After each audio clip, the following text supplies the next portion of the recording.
Hello and welcome, everybody. This is the UC Center Sacramento Weekly Speaker Series. I'm Richard Kravitz, UCCS Director, and a pleasure of always to welcome you. We hope that this talk is a welcome distraction from election-related anxiety, and we're glad that all of you could be here with us. So one of the UCCS speakers themes that we focused on last year and that we're just finishing up with is climate change adaptation, meaning what do we do about the seemingly uninterruptible fact that the planet is warming with or without government action to slow the production of greenhouse gases. So we've had UCCS events that have focused on adapting to individual consequences of climate change, like fires, flooding, sea level rise, drought, to name a few, but nothing about the world says that these events have to come singly, all by themselves. So here to help us understand how we might prepare or at least predict what will happen for these compound hazards is Amir Agakuchak. Professor Agakuchak is Professor of Civil and Environmental Engineering and of Earth System Science at UC Irvine. He's a highly decorated scholar who's published in the highly prestigious journals Nature and Science, among many others, and has received multiple awards for his teaching. His research group's long-term goal is to utilize continuously growing satellite data along with ground-based observations to develop or improve integrated drought, flood, and landslide modeling, prediction, and decision support systems. So we're really pleased to welcome you here today, Professor Agakuchak, and we look forward to your talk. Hello, everyone. Before I start, I'd like to thank the organizers for inviting me. I'm really happy to be here today. I will talk about different types of extreme events and how they interact with each other. So let me start with a quick example. Let's consider a coastal area. In a coastal system, you can get flooded from the ocean alone. We call it ocean flooding. Flooding can happen from inland or terrestrial flooding, or we call it fluvial flooding when rivers get flooded. And of course, direct rainfall can also contribute to flooding. So you have at least 3 different drivers that can lead to coastal flooding. These drivers are not independent from each other. For example, during a hurricane, you have extreme rain and also surge. So extreme rain inland creates fluvial flooding or terrestrial flooding. Surge basically causes ocean flooding, and the two get together and interact in the coastal area. You know, the amount of water that can get drained from river to the ocean is a function of gradient between river water level and ocean water level.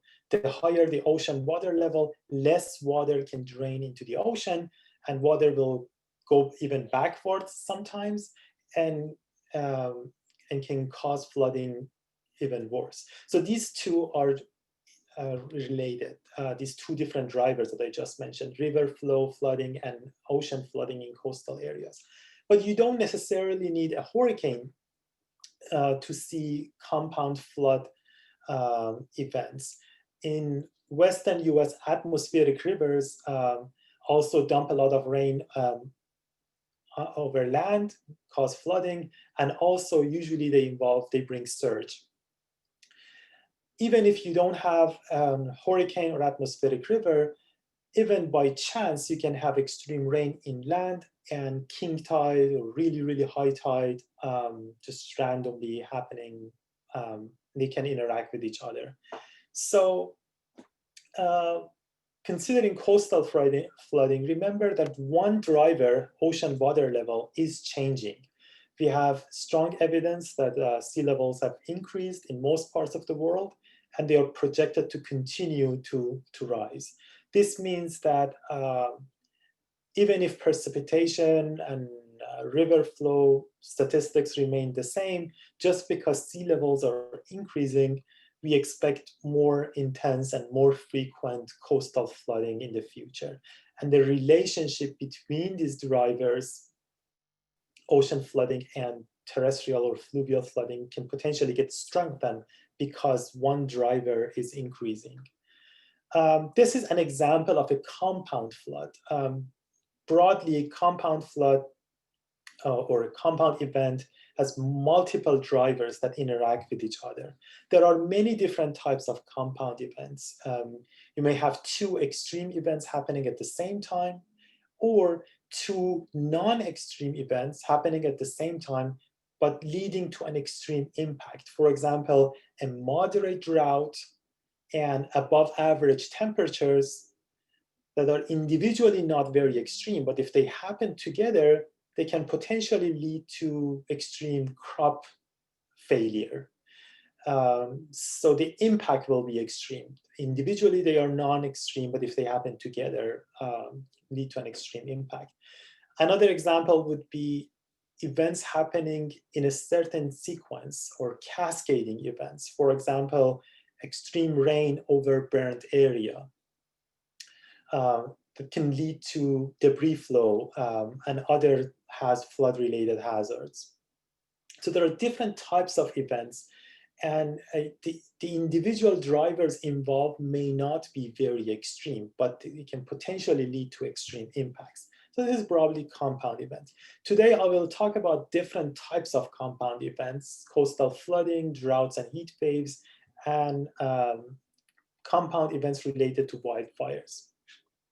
So let me start with this figure. And the base of this figure is what is used in IPCC reports to basically describe risk, vulnerability, and exposure. So in a 2018 paper, we kind of modified the IPCC figure and added some additional component to describe compound events. For example, droughts and heat waves are two different events that can interact with each other and lead to extreme impact. They contribute, they are hazards, and they can increase risk of a certain impact, like for example, crop failure. There are some climatic drivers, like here on the left, rain runoff and surge, or rainfall and surge. But there are also non-climatic drivers. Non-climatic drivers include, for example, urbanization. Urbanization over time can increase flooding. This is a non-climatic driver, but can have an impact on statistics of flooding. There are many different examples of non-climatic drivers. In case of droughts, if you have a society with increasing water demand, let's say water demand is increasing over time, you can argue that if the same drought that's happening now happens in the future, the impact will be more extreme just because our demand is growing. That's a non-climatic driver that can contribute to drought impacts. So today, I will talk about three different types of compound events. I don't go into details of methods that we use for risk analysis. The methods are available on my website. They are available in the form of two packages, including source codes designed specifically for multi-hazard analysis and also understanding the relationship between different extreme events. So I don't go into the mathematical formulations and details, just letting you know that everything, including source codes, are available on my website. And if you want to reproduce the results that I present or analyze your own extreme events for your own projects, you can download these packages, and they are written in a general way, so you can use them for different types of hazards. So one of them is for dependence analysis, MVCAT. It analyzes the relationship between hazards. The second one, MAST, is designed specifically to create joint return period, return level curves, or multi-hazard analysis is what is the chance of two different extreme events happening at the same time, for example. All right, so let's start with compound coastal flooding, the same example that I started with. We looked at different coastal watersheds around the US, places where we have long-term data, 80 years plus, river flow data, and also ocean water level data. And we looked at co-occurrences of extremes. So if you plot observations, let's say ocean water level on the y-axis and river discharge on the x-axis, we end up with some observations. The first thing we need is some kind of a hazard scenario. What of these observations are considered hazardous? There are different ways to do that. For example, in the right panel, you see two lines, two green lines. One of them, let's say, is a threshold for ocean water level. Anything above this threshold is considered extreme event that can cause flooding. And on the y-axis and the x-axis, again, there is a threshold. This could be your river capacity. So if river capacity exceeds this threshold, you get flooded. This one is considered or hazard scenario because the shaded area is either one or both leading to flooding. So this concept means one driver can potentially cause flooding, which is the case in coastal areas. You can only get flooded by river flow and not ocean, or both together. The one on the left is a so-called Kendall hazard concept. It's a different way. It comes up with a front, and values that are above are considered as extreme events. So there are different ways to describe hazards, but the first thing is to come up with a hazard scenario. It depends on the problem you're trying to solve. Let's, for now, focus on the or hazard scenario, the one on the right, where we have two thresholds and values above are considered as extreme events. So in reliability analysis, there is this concept of failure probability, where on the y-axis we have failure probability. On the x-axis, we have design lifetime. What does it mean? Let's say we are designing a levee or a dam or a drainage system, and we want it to work for 50 years. That's our design lifetime, or 100 years, depending on the project. Reliability analysis allows us to come up with probability of failure over time. So if you have one single hazard, there is this widely used univariate formulation for failure probability, which simply says if you have a hazard and you know the probability P, you plug it in this simple equation. T is design lifetime, 20 years, 50 years, 100 years. And you can plug in different T values and get different probability of failure and plot it like this green line here. The common way we use this approach is using one hazard at a time. But if you have two drivers or more and they are related, we need to account chance of multiple events happening together. So in a paper published in 2017, we extended this simple equation, univariate equation, to the so-called multivariate failure probability, the one at the bottom. Don't worry about the formulation. Again, the way you can do this analysis with the package that I mentioned earlier. And this extension allows us to use multivariate models to account for multiple hazards and multiple probabilities and their relationships. And this way you can get, for example, something like the red line accounting for multiple drivers of flooding. Let me show you some real examples. So this is Washington, DC area. If we do our traditional, typical univariate hazard analysis, considering this coastal system, we get the black line. Black line is failure probability over time. Of course, failure probability over time increases over time. Always the with this formulation, probability of failure increases. But if we consider the or hazard scenario I mentioned earlier, or means either ocean flooding or river flooding or both together. This is called the or hazard scenario. The failure probability increases. If you, for example, pick a particular threshold, let's say 30 years, and you look at the difference is around a bit less than 10%. This means that if we ignore the relationship between different hazards, we underestimate the risk of failure.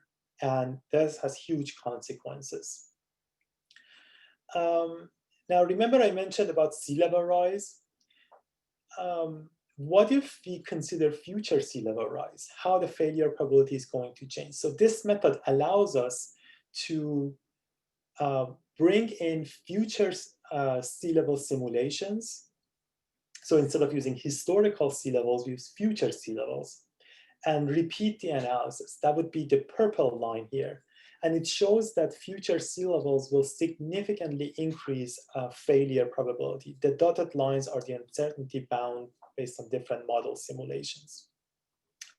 We looked at different locations. The pattern is pretty much the same everywhere. First of all, ignoring the relationship between different hazards leads to underestimation of the risk, and sea level rise will significantly contribute to coastal flooding. By the way, when we talk about failure probability, it doesn't necessarily mean physical failure. Let's say you have a levee and it is designed for, let's say, 100-year flood. 100-year flood is what you expect on average once in 100 years. If 100-year flood happens, from theoretical viewpoint or hydrologic failure, you call it, you have reached that threshold, so it has failed. Physically, the levee may still stand the 100-year flood. So physical failure is a little different than hydrologic failure. The way it works, this type of analysis gives you forcing and loads for physical failure analysis. We work on that too, and I will briefly mention that later. Right. So now, if you have your loadings from what I mentioned earlier, you can run a physically based model to map coastal flooding. This would be something like this for Southern California. So this flood mapping is now based on multiple drivers. You have ocean flooding, you have terrestrial or fluvial flooding, and you have the interaction together in the coastal system. This type of analysis with a physically based model then allows you to even look into physical failure probability of levees or even dams and other infrastructure. And we have done this type of analysis with different types of hazard scenarios. One is the or hazard I mentioned, either one or both. The other type of hazard scenario is the so-called and hazard scenario, when you have two extreme events happening exactly at the same time. That's called and hazard scenario. There are a lot of details, and you can find more information about these different hazard scenarios in the packages I mentioned earlier, also in the papers I have cited on the slides. This model is available for you all to test on your own in your own basins. So the package I mentioned will give you different hazard scenarios. We have even a one-dimensional coastal flooding code where you can run the model in your own study area and look at the water profile and simulate flooding basically with multiple drivers. So why is this important? So here you're looking at two different coastal systems. The one on the left is Alaska, and the one on the right is Southern California. So the one on the left, you see an estuary system. This is where Sitna River drains into the ocean. Here, if sea levels go up by, let's say, a meter or two, this estuary we see in this picture will disappear. But there is no physical boundary. So another estuary will evolve upstream, maybe a different ecosystem, but something else will evolve upstream. The one on the right, we have physical boundary. You see there is a heavily urban area here, and the estuary is really, really limited. It's bounded. With sea level rise, part of this estuary, or maybe all of it, will disappear forever. It means coping capacity for flooding will disappear. And it will have huge consequences in environments like this, where you have kind of man-made physical boundary, or in some places, like areas close to Santa Barbara, there are natural physical boundaries, like cliffs and whatnot. So this is really important for areas like in Southern California and other places where you have physical boundaries and you've limited estuaries that will probably disappear, or they will be limited at least with sea level rise. And we expect coastal flooding to increase significantly in such areas. Another example is droughts and heat waves. If we look at statistics of droughts and heat waves over the US, looking at different thresholds from 85th percentile of extreme precipitation, top left, to 95th percentile, bottom right, and different durations, 3 days left and 7-day heat waves right. You see that in different periods over the entire US, we see more frequent drought and heat waves happening together. So red is more recent period, blue is earlier. And here you're looking at cumulative distribution functions. And if it moves to the right, it means you're seeing more and more of these extreme events happening together. And if we look at our temperature and drought data, we see that, for example, in southwestern US, overall, if you look at the entire data, temperatures have increased around 0.6, 0.65 Celsius, so around 1 Fahrenheit. But if you look at temperature increase during droughts only, the rate of warming is twice higher, is around 1.3 or 1.4.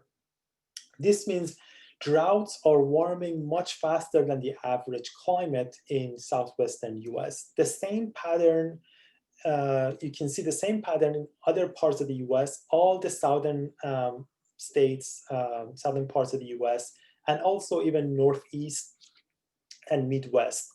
In Northwest and upper Great Plains, it's different. We don't see the same pattern, but most part of the US, droughts are warming much faster than the average climate.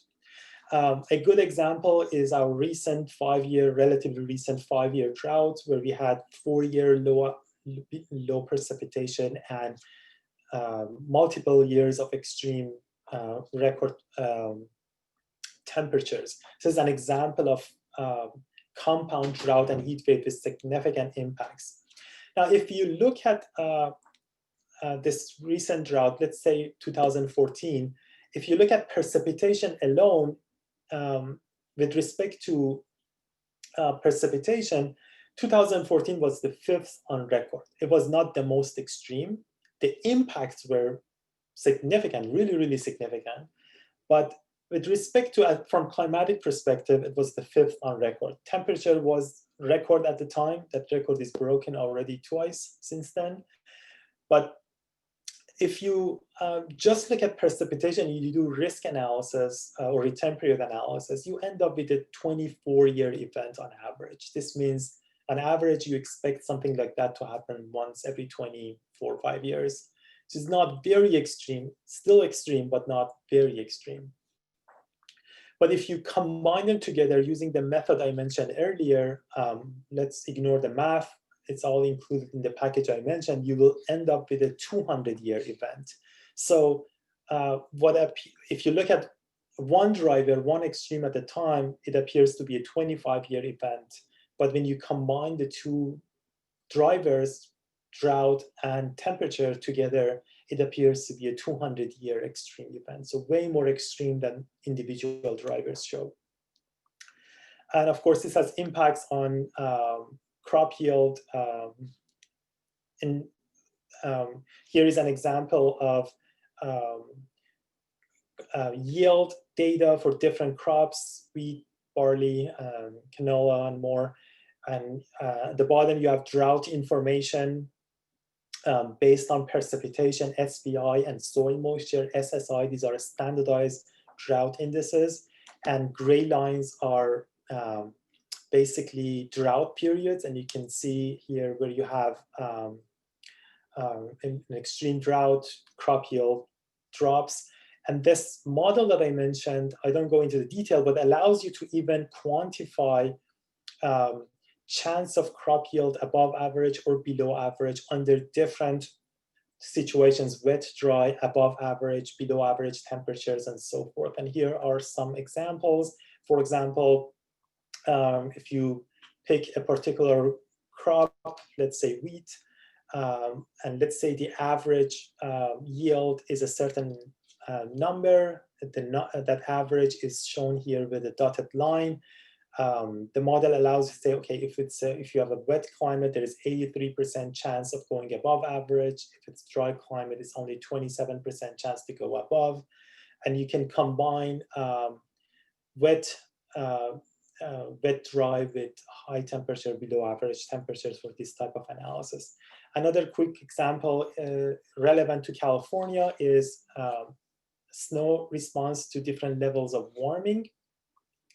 So in a recent paper, we looked at different temperature levels and the response in snow water equivalent, or SWE.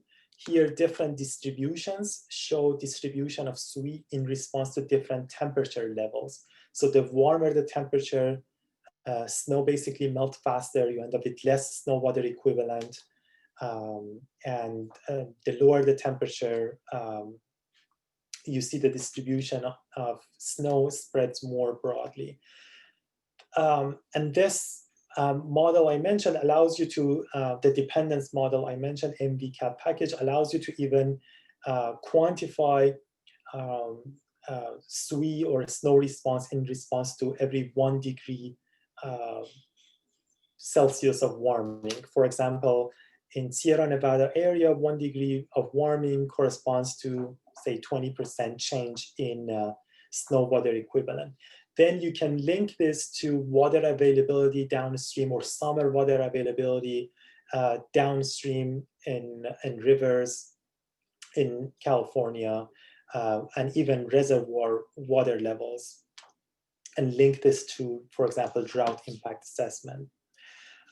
In California, one pattern that we see is fires are happening at higher and higher elevations. So here at the bottom left, you will see fire elevation in meters. So fires are happening even above snow line in some regions. For example, above 3,500 meters. In some areas, snow line is even less than that. So this means that more and more fire and snow are interacting with each other. Obviously, if snow falls over a burned area, there are less canopy to protect snow or create shade and maybe slower melt. So there's higher chance of rapid snow melt and flooding. So this has impacts on flooding and also drought. If snow melts quickly, earlier in the season, you have flood problem and later drought. So this means that fires happening at higher elevations, basically the relationship between fire, snow, drought, and even floods are strengthening because of this pattern. And we need to go and investigate the relationship between all these different drivers. We usually look at them separately, but now, because of these emerging patterns, it's more and more important to look at the interaction between different drivers. So this is a photo of the Thomas fire. I took this in 101 highway, from 101 highway. And shortly after, about a month after this fire event, a massive debris flow event happened near Santa Barbara. This picture, the one on the left, is exactly where it started. So extreme rain over this area created debris flow, and within an hour or two, 500 houses were destroyed and 3 people unfortunately died in this event. So in this case, you're dealing with two different drivers that may be even independent from hazard perspective. In fact, extreme rain over burned area may happen 6 months after fire or even a year. So the drivers may be different. They may be completely independent from statistical viewpoint, but in this particular case, they are related through the physical impacts.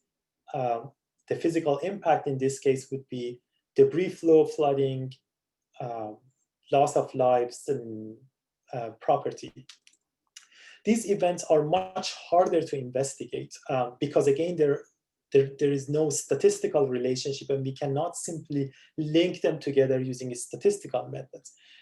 In such cases, we can either empirically evaluate the events or do some kind of bottom-up analysis that I will briefly mention in a moment.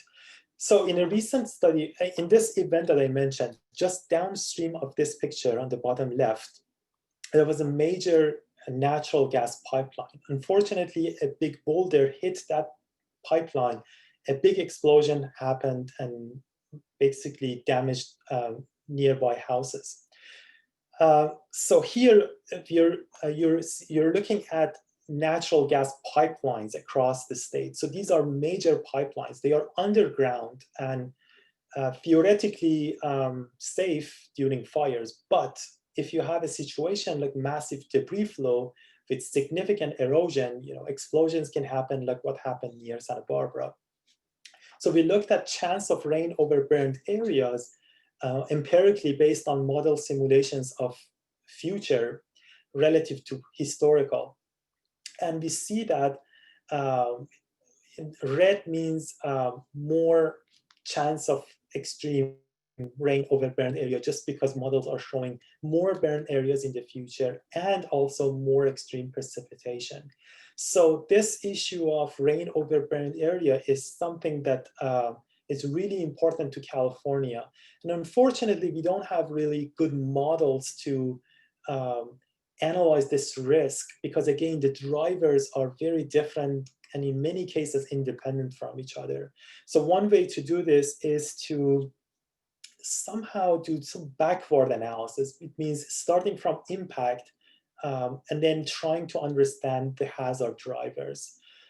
In this particular case, rainfall and fires that lead to extreme downstream impacts with respect to erosion, debris flow. This is work in progress. You are working on this topic. It is not easy as it requires theoretical model development and also a lot of data analysis. The difference again between drought and heat waves and this particular case is in case of drought and heat waves, we do have, if you look at the data, there is a strong relationship in many places between droughts and there's a statistical relationship and we can use existing statistical methods for risk analysis. Also from physical viewpoint, we have a good understanding of how soil processes, soil moisture and land atmosphere interactions increase chance of heat waves during droughts and the other way around. Heat waves can potentially trigger heat waves. But when it comes to cases like rain over burned areas, is way more complex. The scale is different. Processes are very different. And statistical relationships are often not there.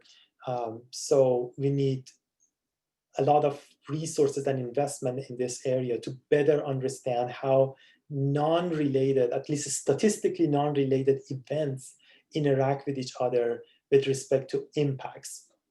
So for now, our focus is kind of doing risk analysis completely backwards, identifying the actual impacts, and then trying to find drivers that can lead to really impactful events. As I mentioned, again, the theory, models, source codes, and everything is related to what I presented is available on my website in these two packages. One of them is for dependence analysis, understanding the relationships between different hazards, and it's very general. You can apply to different types of hazards. There are 27 built-in models in there. that allows you to investigate the relationships between hazards. And also another one to create joint return period return levels based on different hazard scenarios. Remember I mentioned OR hazard scenario and hazard scenario or Kendall. They are built in the second package for risk analysis. So let me quickly summarize here. I think, I hope I have convinced you that compound events are really important. In case of coastal flooding, we typically do the analysis one at a time. For example, if you look at USGS guidelines for flood risk analysis, it relies on river flow data. We ignore the ocean dynamics. And NOAA has a guidelines for ocean water level analysis. It's based on ocean water level data. We ignore the dynamics of fluvial flow. We believe that ignoring the relationship between different hazards can lead to underestimation of coastal flood risk. And now, even some government agencies, including Army Corps of Engineers and ASCE, as a society, is looking into this issue and trying to come up with guidelines for improving coastal risk analysis, considering multiple drivers. The other one very relevant to us in California and also other parts of the US is drought and heat waves and their interactions, not only for crop yield, but also there are human health impacts. Both have impacts on air quality when they happen together. The impact can be even strengthened. And also, I briefly mentioned the packages that we have developed specifically to analyze compound hazards. With that, I stop here. This is my research group. They do most of the hard work. And I'll be happy to answer any questions you may have. Thank you.